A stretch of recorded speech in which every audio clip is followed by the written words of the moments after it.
Mhm. Cioè, ah, allora, anche una base che viene da sempre,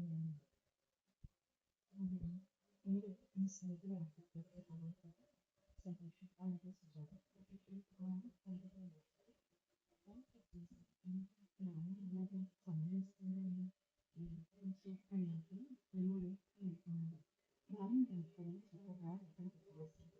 Se c'è guarda, perché devo che faccio questa cosa, devi entrare in fatto di questo thank you. We have plans if the future around about it. Maybe maybe only around I don't know this information. I will think we finish in that kind of then we should go to the one is in the garden.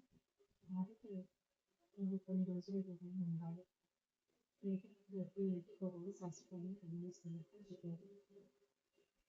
adesso mi hai detto che non può andare, quindi si deve già fare il piano di chiamare quindi scende e la più che delle cose magari come sempre con la radice con la vanno cioè che ho detto che lo devo fare e ragioni è andato vanno a fare questo vanno a farci per non ci vede più sbagliare era perché hanno con la gente నేను నాకు చెప్పాను చెప్పి అది అది ఏంటంటే, మా అమ్మా నాన్న లేకుండా, వారి అనుమతి లేకుండా, అనుకోకుండా మన పెళ్లి జరిగింది కదా! అందుకే వాళ్ళకు మన విషయం గురించి తెలిసి ఒప్పుకున్నాక మన మొదటి రాత్రి. అదీ కాక నాకు కొంచెం సమయం కావాలి. ఎందుకంటే నాకు జరిగిన దాన్ని మర్చిపోవడానికి అని చెప్పింది భాను. దాంతో జయ కాస్త ఊపిరి పీల్చుకుని హమ్మయ్య! నేనేం చెప్పాలని అనుకున్నాను. మన ఫస్ట్ నైట్ జరగకుండా ఉండటానికి. కానీ నువ్వు ఈ విషయం చెప్పి నాకు శ్రమ తగ్గించు అని మనసులో అనుకుని భార్య మొహాన్ని తన చేతుల్లోకి తీసుకుని, భాను, నీ మాటే నా మాట. నీ ఇష్టం. నువ్వు చెప్పినట్టే చేద్దాం. అయితే నాకొక డౌట్ అన్నాడు. ఏంటది? అన్నది భాను. నేను నిన్ను ప్రేమించిన సంగతి తెలుసు కదా! మరి తెలిసే కదా మీ చేత 3 ముళ్ళు వేయించుకున్నా. ఇక ఇంతకన్నా చెప్పలేను అన్నది భాను సిగ్గుతో. ఓహ్! థాంక్యూ అంటూ భాను నుదుటి మీద ముద్దు పెట్టాడు ప్రేమగా జై. భాను జై కాళ్ళకి దండం పెట్టి ఆశీర్వాదం తీసుకుని గుడ్ నైట్ అని చెప్పింది. గుడ్ నైట్ అంటూ చెప్పి విడిగా పడుకున్నాడు జై. తెల్లారింది. భాను ఉదయాన్నే లేచి వాకిట్లో ముగ్గు పెట్టి ఇల్లంతా ధూపం వేసి దీపం పెట్టింది. ఇంతలో గుడ్ మార్నింగ్ వదినా అంటూ వచ్చాడు అభి. భాను అభిని చూసి నవ్వుతూ గుడ్ మార్నింగ్ చెప్పి ఫ్రెష్ అయ్యి వస్తే కాఫీ ఇస్తాను అన్నది. వదినా, నాకు బెడ్ కాఫీ అలవాటు అని చెప్పాడు అభి. అది విని భాను నవ్వుతూ సరే అయితే అంటూ కిచెన్లోకి వెళ్ళి కాఫీ కలిపి తెచ్చి ఇచ్చింది అభికి.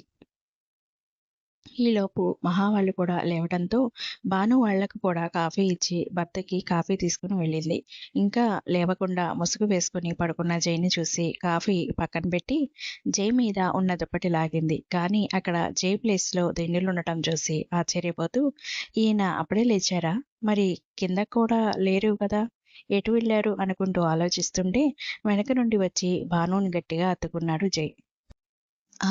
చాలు చాలు శ్రీవారు అంటూ జయ వైపు తిరిగి, అవును, మీరెప్పుడు లేచారండి అని అడిగింది. నేను నా శ్రీమతి లేచినప్పుడే లేచాను అని చెప్పాడు జై.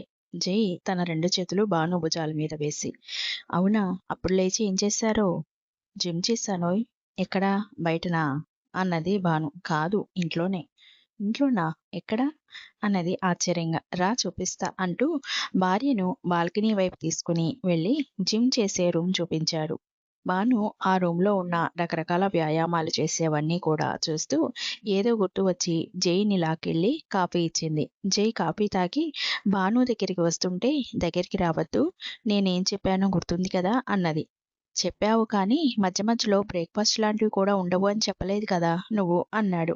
బ్రేక్ఫాస్ట్ అంటే ఏమిటా అని ఆలోచించి అది ఏమిటో అర్థం అవ్వగానే, ముందు ఆఫీస్కి రెడీ అవ్వండి, నేను ఇక నుండి ఇంటి వరకు చూస్తాను, ఆఫీస్కి రాను. ద గ్రేట్ బిజినెస్ మ్యాన్ మా జయదేవ్ గారి భార్యని కదా అంటూ జై బుగ్గన ముద్దు పెట్టి కిందకి పరిగెత్తింది భాను. తర్వాత జై రెడీ అయ్యి ఆఫీస్‌కి వెళ్ళిపోయాడు.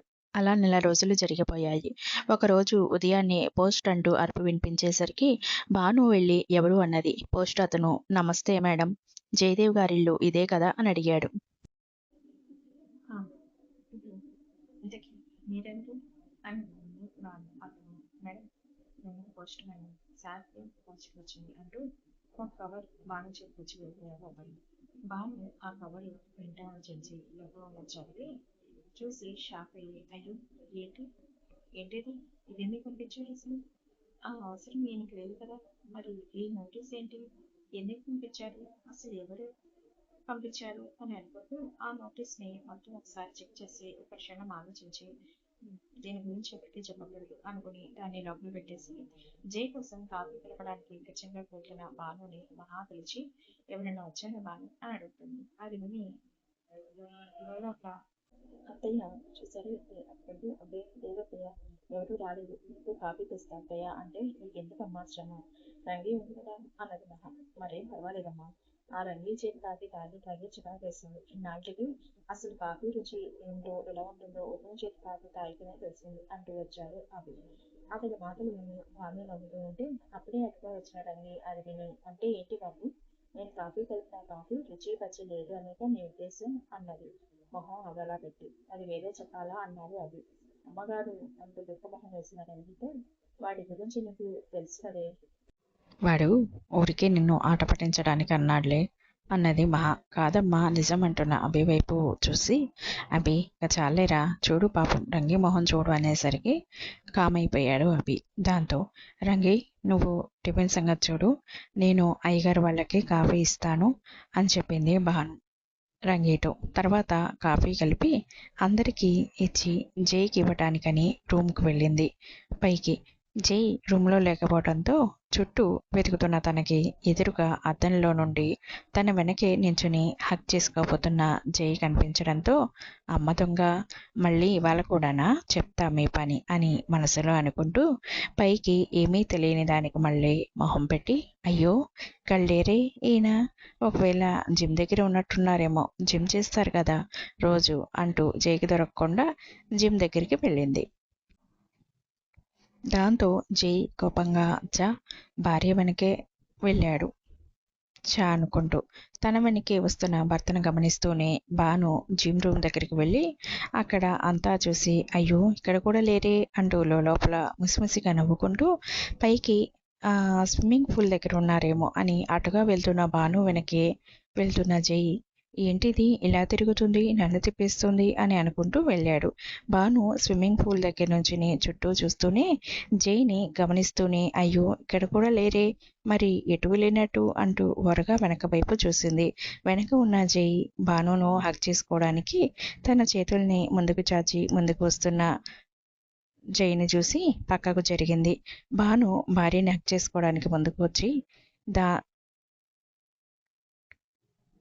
నీళ్ళల్లో పడ్డాడు.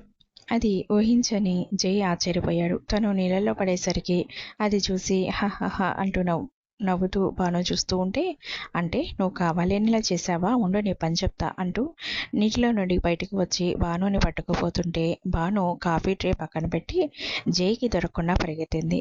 జై కూడా తన వెనకే పరిగెత్తుతూ ఆగు అన్నాడు. ఆహా నేను ఆగను దొరకను మీకు అంటూ పరిగెత్తుతుంటే జై తనకన్నా ముందే ఫాస్ట్గా వచ్చి భానుని పట్టుకుని దొరికావుగా, ఇప్పుడు నా నుండి తప్పించుకోలేవు అంటూ ఆమెను ఎత్తుకుని నీళ్ళలో పడేసి తాను కూడా దూకాడు జై. ఏమండి నాకు ఈత రాదు అన్నది భాను మొహం చిన్నగా చేసి. నేనున్నాగా అంటూ భానుని ఒక చేతితో పట్టుకుని మరో చేతితో ఆమె మీద నీళ్లు చల్లుతున్నాడు. అది చూసి భాను కూడా జై మీద నీళ్లు చల్లుతూ చిన్నపిల్లలాగా కేరింతలు కొడుతూ తన్ని దగ్గరికి లాక్కున్నాడు. దాంతో భాను జైకి మరింత సన్నిహితంగా వచ్చి అతడి కళ్ళలోకి చూసింది. తడిసిన ఆమెను చూస్తూ పురివిప్పిన నెమలిలాగా తనలో తమకం రేగుతుంటే తన పెదాలు అందుకోబోతుంటే అతడిని వెనక్కి తోసి ఆశ దోశ అంటూ నీటిలో నుండి పైకి వచ్చి లోనికి పరిగెత్తింది. దాంతో జై ఆశలు ఆవిర్లయ్యాయి. అసలు ఇది ఛాన్స్ ఇవ్వట్లేదు కదా, బాగా ఆడుకుంటోంది నన్ను అని అనుకుంటూ సూరుమంటూ జై కూడా నీటిలో నుండి పైకి వచ్చి ఇంట్లోకి వెళ్ళిపోయాడు. ఇదంతా వారికి కనపడకుండా చూస్తున్న ఒక 4 కళ్ళు వాళ్ళని మసి చేసి అంత కోపంగా చూస్తున్నాయి. తర్వాత భాను అందరినీ బ్రేక్ఫాస్ట్కి పిలిచింది. అందరూ బ్రేక్ఫాస్ట్ చేశారు. Thanks for watching. Please like, share and subscribe.